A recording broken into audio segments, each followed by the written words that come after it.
the trajectory of their season. No doubt. He's their MVP. No doubt. Time to go to Fantasy Friday, right? It is time for Fantasy Friday. Dave Richard, who will never let us down. There he is. Dave. You know, he's playing with a torn pec right now, and you never know. Are you? You look great, Dave. 2 of them. Thank you. 2 torn pecs. Dave, I was talking to a buddy of mine today, and I said the Kansas City Chiefs, in terms of fantasy, have now become what the Patriots were in the Brady-Gronk prime. Whereas if you think of this great offense, same thing with the Patriots, but from a fantasy perspective, unless you had Brady or Gronk, you didn't want anybody else because you never knew from week to week who was going to be any good. I feel like maybe it's a little prisoner moment because it's only 2 weeks, but I'm confident that it's going to continue, that you can't trust anybody but Mahomes and Kelsey on that team all season for fantasy. Fair or foul? I think it's fair. I think the one thing you've got to worry about is how often you can feel good about Juju Smith-Schuster, who was pretty good in week 1 and not as good in week 2. And the theory that I floated before the season when it came to Juju was that when he plays a team that runs more man coverage, he's going to struggle because he can't separate. But when it's zone coverage, he can get open. A lot of receivers can get open against zone coverage. Allen Robinson got open versus zone coverage. So I think that that's the factor that you look for with him. And I'm not sure if any of the other receivers are really reliable in that regard, no matter what the coverage is.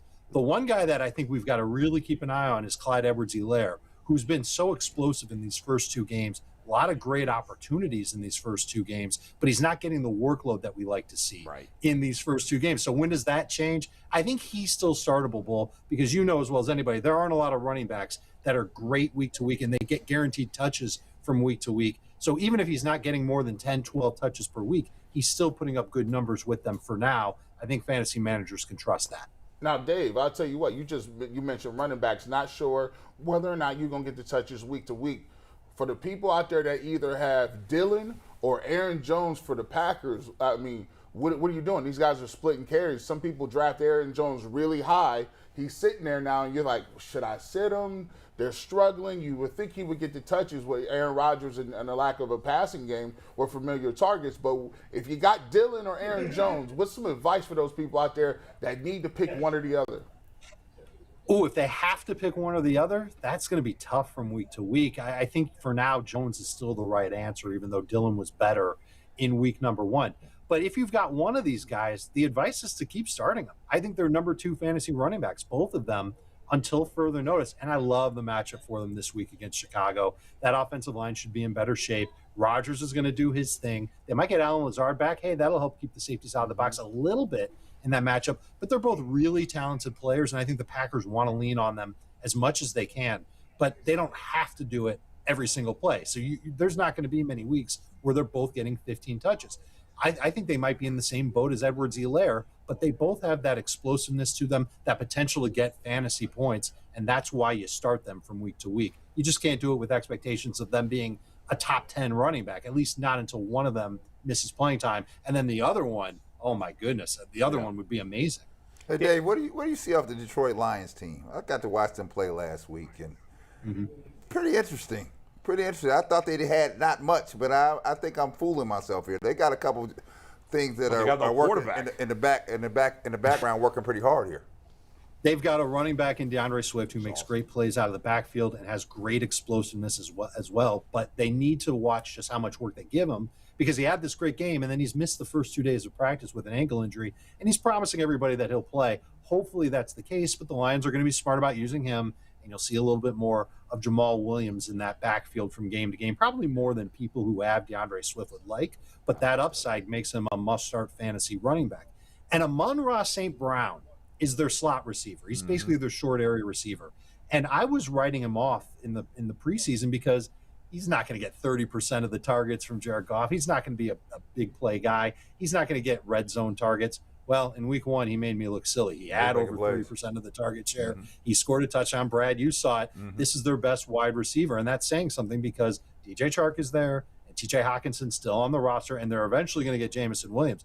It's weird. We don't usually expect the Lions to be great offensively, especially not without somebody like Matthew Stafford there. But I think that they've got some good stuff cooking in that offense, and fantasy managers can actually rely on St. Brown and rely on Swift. And I think they can still rely on Hawkinson too. And those 3 guys are going to be really good for fantasy managers for the foreseeable future. Dave, I got a couple of backup running backs that I love and I think should be playing more than the starter on this team. One is Khalil Herbert is one of them. Khalil Herbert he was going to be my second guy. I love Khalil Herbert. I think he's better than David Montgomery. And Tony Agreed. Pollard. Anybody watching the Cowboys knows Tony Pollard right now is much more explosive than Ezekiel Elliott. But Jerry Jones is probably affecting that situation. What do you make of those guys? What are you doing with those two guys right now? Yeah, Jerry might be affecting it a little bit. You're still starting Zeke ahead of Pollard, and you're keeping Pollard on your bench. Do not cut him just because he had a bad game in week 1. Eventually, something will happen where that'll flip, and you'll see Tony Pollard there. I think the flip in Chicago could happen as soon as this week. Their scheme, they like to run inside and outside zone a lot. Herbert's way better for that type of scheme than David Montgomery is. His EPA per rush attempt was like double that of David Montgomery's. It was really good. Montgomery's was way bad. The Packers had a hard time with that type of scheme last week. And I wonder if Luke Getsy, who's the offensive play caller for Chicago, notices that with his old team, the Packers, and he knows how to go against that team because he was there last year, practice against them 3 times a week last year. I wonder if he starts to lean on Herbert a little bit more. Bull, Herbert is still available in like 45% of CBS Sports leagues. It's crazy to me. Go get him and put him on your bench right now. Everybody in the studio, everybody watching, go make a beeline. Go put him on your bench. He will matter at some point this year. I've been trying to and he trade might for even be him. a good enough flex. He's gone in your league? In my keeper league, my big money keeper league with deep rosters, I offered some guy, what's his name? MVS for the Chiefs. I can't think of his full name. Yeah, Valdez-Scantling. Yeah, I tried to He's trade worth him. 48 points in Scrabble. Yeah, right. I offered him for Herbert yesterday before the game, and he didn't do it. Hey, Dave, before we let you go, and I think Herbert's a great – he's probably would have been one of your answers, but everybody's always looking for that sleeper after week 1 that you think is poised to have a great season. Who are some guys that are available in the majority of the leagues that you recommend going out and picking up right now, along with Herbert, which I think is a great pick? But Curtis what are some other Samuel, guys? we buying him? Well, I'm buying Curtis Samuel, and he's still out there in a bunch of leagues, especially in PPR leagues. I think he's worth getting. And on that same team, Bull, Logan Thomas, their starting tight end, had a 23% target per route run rate. That's a fancy way of me telling you that he got a lot of targets when he was actually on the field last week. And he had a great receiving average to go along with it. This guy wasn't even practicing football because he was coming back from the ACL in late August. And now here he is, a decent factor in this Commanders passing game. And Carson Wentz has this great track record of leaning on big-bodied receivers. And Thomas has a nice big body. He's a tight end. I think you're going to consider to see him get use in that Washington offense.